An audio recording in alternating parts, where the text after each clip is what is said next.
It was a regular Tuesday night. No drama, no plans. I was sitting in my room, laptop open, half watching a YouTube video while answering emails from work. Around 11:47 p.m., my phone vibrated once on the desk. A WhatsApp notification. Unknown number. That alone wasn't strange. I sometimes get messages from clients or people who get my number through work. But what caught my attention was the message itself. It was short. Just one sentence. You left your headlights on. Silver Skoda, parking lot B. I frowned. I don't own a silver Skoda. I replied almost immediately. Sorry, wrong number. That's not my car. No response. I shrugged, locked my phone, and went back to my laptop. But something about it stayed in the back of my mind. Not fear, more like curiosity. The message was oddly specific. Parking lot B? Who even labels parking lots like that unless it's a large complex? 5 minutes later, my phone vibrated again. Same number. I know. I just didn't know who else to message. That was weird. I typed. Why message me then? There was a pause. Long enough that I thought maybe the conversation was over. Then the typing bubble appeared. Disappeared. Appeared again. Finally. Because you were the last person who called this number. My stomach tightened slightly. I checked my call history. The last outgoing call to an unknown number was earlier that day, around 3 p.m. I barely remembered it. It was one of those accidental pocket calls, I assumed. I didn't even notice it at the time. I answered. That must have been accidental. Another pause. That's what I thought too. Until you called again. I stared at the screen. I hadn't called again. I wrote. I didn't call you twice. This time, the reply came fast. You did. At 6:18 p.m. Same number. I checked my call log again. Nothing. No second call. No missed call. No outgoing call. At this point, I felt that familiar instinct. The one telling you something is off, but not dangerous yet. Just off enough to keep you awake. I sent. I don't see that call on my phone.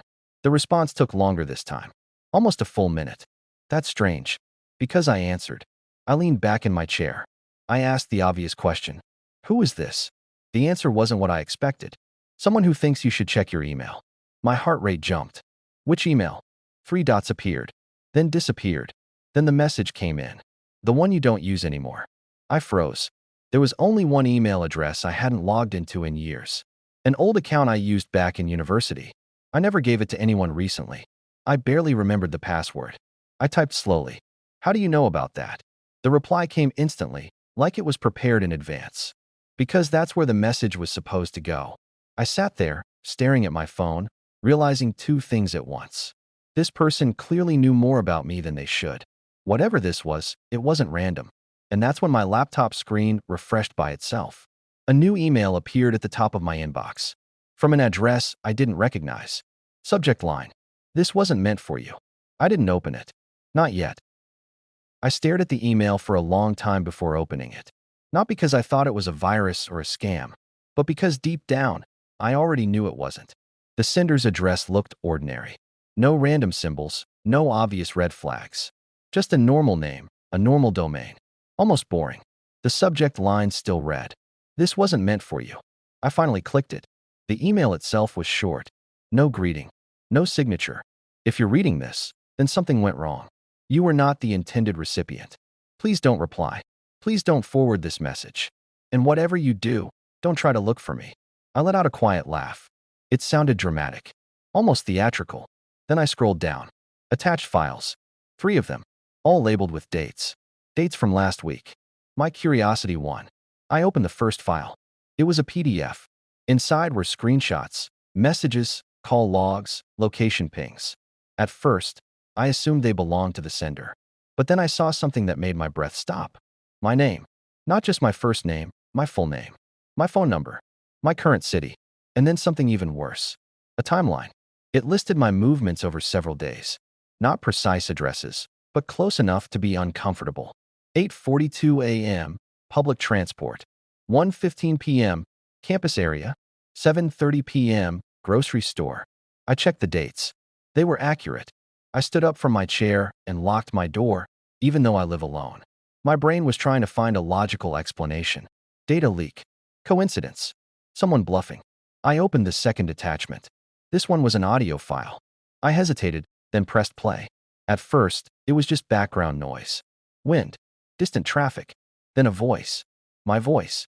I recognized it immediately. I was talking to someone, casually, like during a phone call. I remembered the conversation now. It was from earlier that week, a call I made while walking home. Nothing important, just small talk. But I never recorded it. The audio ended abruptly. My phone vibrated in my hand. Same WhatsApp number. You weren't supposed to see that. I typed with shaking fingers. Why do you have this? The response came slower this time. Because I was supposed to protect it. Not you. I didn't understand what that meant, so I asked. Protect what? A few seconds passed. Information that people pay a lot of money to erase. I sat back down. This wasn't about me. At least, not originally. I replied. So why am I involved? The answer came almost immediately. Because you accidentally stepped into someone else's place. Before I could ask what that meant, another message arrived. There was another person with your number before you. My chest tightened. What happened to them? This time, the typing bubble stayed on screen for a long time. When the message finally came, it was shorter than I expected. They stopped answering. I swallowed. Are you saying they disappeared? The reply. I'm saying I never heard from them again. I looked back at the email attachments, realizing something terrifying. All this data, the recordings, the logs, they weren't collected about me. They were collected through me.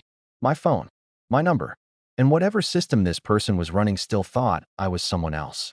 Then my laptop pinged again. A new email. Same sender. No subject this time. Just one line of text. They noticed the mistake. And below it, an address. An address less than 2 kilometers from where I was sitting. I didn't go to the address. That was the first smart decision I made that night. Instead, I turned off my phone, unplugged my laptop, and left my apartment. I walked for almost an hour, staying in crowded streets, replaying everything in my head. By the time I turned my phone back on, I had 12 missed messages, all from the same number. The last one was different. They fixed it. I replied. Fixed what? A minute passed. The association. Your number is no longer linked. Linked to what? The answer came slower, like the person was choosing words carefully. To the data stream. I didn't fully understand it, but I understood enough. Am I safe? There was a long pause. You're irrelevant now. Not comforting, but honest. The conversation ended there. The number never texted me again. A few days later, I tried logging into that old email account. It was gone. Deleted. Completely. No recovery option. No trace. My phone stopped acting strangely. No unknown calls. No unexplained notifications. Life went back to normal. Mostly. Sometimes, when I check my call history, I still see a timestamp that doesn't belong to any call I remember making. And once, about a month later, I found a voicemail. No sound. Just metadata. Duration, midnight. Time, 6:18 p.m. I deleted it immediately. I don't think about it much anymore. But now, every time I accidentally pocket dial someone, I end the call as fast as I can. Because I know how easy it is to step into someone else's place. And how quietly those mistakes get corrected.